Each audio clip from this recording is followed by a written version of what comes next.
किसी को घूमने का नशा होता है कि जगह जगह हम घूमें, और किसी को बड़ा सोने का नशा होता है, और किसी को कथा सुनने का नशा होता है। कथा सुनने का भी एक नशा है। यहाँ पर जितने भी लोग बैठे हैं इनको नशा है, किसका? भगवान की कथा सुनने का। भले ये सास से लड़के आई हों,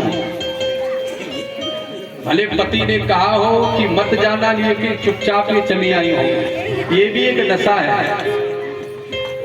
तो कई प्रकार के नशा होते हैं, लेकिन अगर नशा करना है तो गोविंद के नाम का नशा करो। जाम के जाम पीने से क्या फायदा, रात बीती सुबह को उतर जाएगी। तो हरि नाम की प्याली पी ले तो सारी जिंदगी नशे में। अच्छा, एक व्यक्ति कह रहा था मेरे से, वो पीता था, बहुत पीता था। तो हमने कहा इस पीने से आपको फायदा क्या है? बोले पंडित जी पीने के 3 फायदे, पीने के 3 फायदे। तो हमने कहा 3 फायदे कौन से हैं? अब जरा नोट करना। मैं नहीं, वही पीने वाला व्यक्ति कह रहा था कि पीने के 3 फायदे। चैनल का नाम तो हमने कहा पीने के 3 फायदे क्या है? तो नंबर 1 उसने बताया, बोले पीने वाले व्यक्ति को कभी बुढ़ापा नहीं आता। दूसरा, बोले पीने वाले के घर में कभी चोरी। तीसरा, बोले पीने वाले पर कभी कुत्ते नहीं भौंकते। तो मैंने कहा प्रथम बताओ, पीने वाले को कभी बुढ़ापा क्यों नहीं आता? बोले पंडित जी बुढ़ापा इसलिए नहीं आता क्योंकि बुढ़ापे तक वो रहेगा नहीं, वो तो 40 पे चला जाएगा भगवान के घर। अच्छा, पीने वाले तो जल्दी चले जाते हैं, बुढ़ापा तो आते नहीं। दूसरा, बोले उसके घर में चोरी नहीं होती। मैंने कहा चोरी क्यों नहीं होती? बोले वो घर में कुछ रखेगा नहीं तो चोर क्या उसके घर में करने आएंगे। हाँ, वो तो आटा भी बेच देगा, दाल भी बेच देगा, लेकिन पिएगा सरकार। बोले पीने वाले के घर में चोरी नहीं होती। और मैंने कहा कुत्ते क्यों नहीं भौंकते? बोले कुत्ते कहते हैं कि ये तो हमसे भी बड़ा है, तभी तो नाली में पड़ा है। आप बताओ साहब, ये हमसे भी बड़ा है तभी नाली में पड़ा है। तो कुत्ते भी सोचते ये तो मेरी बिरादरी का है। बोलो गोविंद भगवान। तो याद रखिए, जीवन में पीना नहीं है, अगर पीना है तो भगवान के नाम को पियो। क्यों? कि हरि का नाम अमृत है, मगर पीना नहीं आता। हरि का नाम अमृत है, मगर पीना नहीं आता। हरि का नाम अमृत है, मगर पीना नहीं आता। अभी लोग आप नाम अमृत है, पीना नहीं आता। हरि का नाम अमृत है, मगर पीना नहीं आता। हरि का नाम अमृत है, मगर पीना नहीं आता। नशा हर चीज में प्यार, नशा हर चीज में प्यार,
सारे चीज में प्यारे मेरे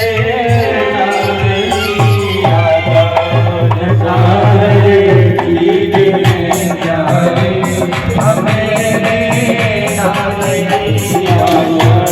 हरि का नाम अमृत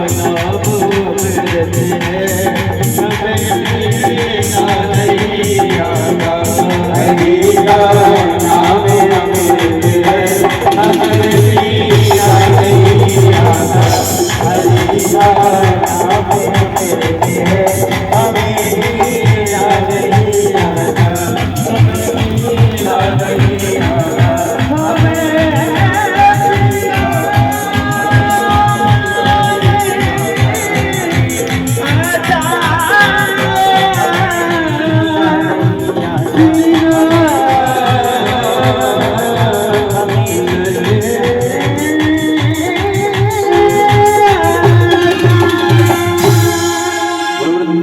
बिहारी लाल की जय जय श्री राधे श्याम। नशा तो हर चीज में है लेकिन हम पी नहीं पाते। अगर पीना है और पीकर अगर जीना है तो भगवान के नाम को पियो, आपका जीवन सुधर जाएगा, जीवन बढ़ जाएगा। आज 4 स्थान दिए, दूतम पानम स्त्रिया शून्या। बोले जहां पर जुआ खेला जाता हो वहां पर कलयुग रहेगा, जहां पर मदिरा पी जाती हो वहां कलयुग रहेगा, और जहां पर पशु पक्षियों का मांस खाया जाता हो वहां पर कलयुग रहेगा, और जहां पर वेश्याओं की संगति की जाती हो, जहां पर लोग पराई स्त्री को अपनी स्त्री बना करके रखते हो वहां पर कलयुग रहेगा। 4 स्थान दे दिए, लेकिन कलयुग ने कहा सरकार ये चारों ठीक नहीं है, ये चारों स्थान ठीक नहीं है, सरकार कोई अच्छा सा स्थान दे दो। तो राजा परीक्षित ने एक स्थान और दिया कलयुग को। वो कौन सा दिया? मैया एक स्थान और है जो कलयुग जहां निवास करता है, बोले सोने में निवास करो। कौन सा सोना? वो स्लीप वाला नहीं, ये गोल्ड वाला। बोले सोने में निवास करो। अब आप लोग विचार कर रहे होंगे महाराज जी सोना तो सब पहनते हैं, ऐसा कोई व्यक्ति नहीं, कोई झाले, कोई बाले, कोई जंजीर, कोई अंगूठी, कोई कंकन, ये सब सोने के होते हैं, तो क्या सब पर कलयुग सवार है? ना। कौन से सोने पर कलयुग सवार है? तो दर्शन महाराज कराया।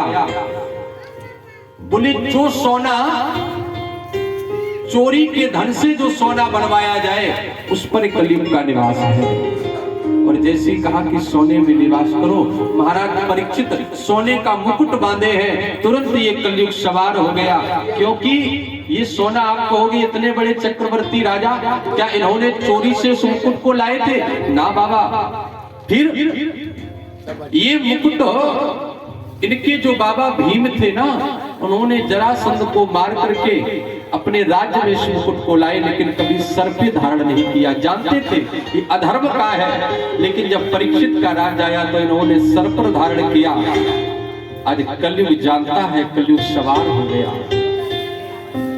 और एक चीज बोलूं, जब व्यक्ति के सर पर कलयुग सवार होता है तभी व्यक्ति गलत कर्म करता है। अगर कोई व्यक्ति गलत काम कर रहा है, चोरी कर रहा है, लूट रहा है, किसी को सता रहा है, गाली दे रहा है, तो समझो कि उसके ऊपर कलयुग सवार है। जुआ खेल रहा है, मदिरा पी रहा है, गलत वस्तुओं का सेवन कर रहा है, तो समझिए कि कलयुग सवार है। आज कलयुग सवार हो गया। राजा परीक्षित वहां से चले तो देखा कि जंगल में एक समीप मुनि, एक संत जी महाराज दर्शन कर रहे हैं। क्या? भजन कर रहे हैं, हाथ में माला है, ओम नमः शिवाय का जाप चल रहा है। उसी समय ये यहाँ पर पहुंचे। राजा परीक्षित ने कहा, एक संत को आदेश दे दिया। जो राजा संत और ब्राह्मणों की सेवा किया करता था, आज वही राजा एक संत को आदेश दे रहा है कि मुझे प्यास लगी है, मुझे जलपान करना है।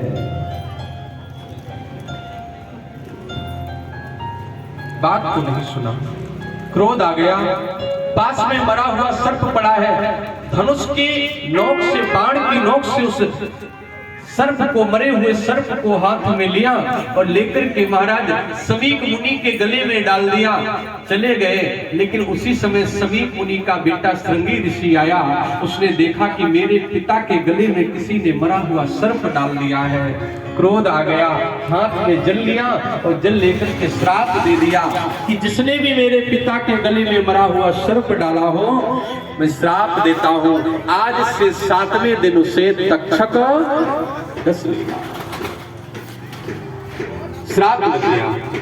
लेकिन इधर महाराज परीक्षित जब महलों में आए, मुकुट को उतार करके जैसे रखा तो याद आया कि मेरे द्वारा किसी संत का अपमान हो गया है, किसी एक ब्राह्मण का, किसी संत का अपमान हो गया है। श्राप भी लग गया है कि आज से 7वें दिन तुम्हें मरना है। अब क्या करना चाहिए?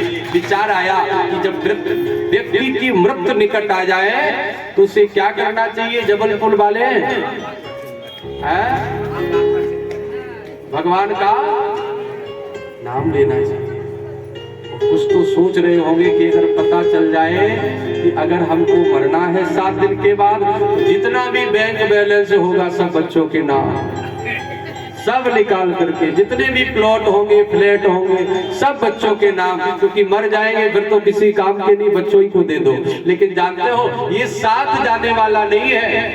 अगर तुम कितना भी धन कमाओ, कितने भी मकान बना लो, कितना भी प्लॉट ले लो, कितना भी बैंक बैलेंस कर लो, लेकिन जानते हो मरने पर ये साथ नहीं जाता है। मरने के बाद साथ क्या जाता है भैया? सुभाष जी, महेश तुम छुप कर बैठे हो, तुम बताओ मरने के बाद क्या जाता है? राम का नाम जाता है। मरने के बाद कुछ साथ नहीं जाएगा। एक किसी ने शेर लिखा है कि खूब कमाओ रुपया पैसा और खूब कमाओ हीरे मोती, लेकिन प्यारे याद रखना कि कफन में कभी जेब नहीं होती है। ले किसमें जाओगे?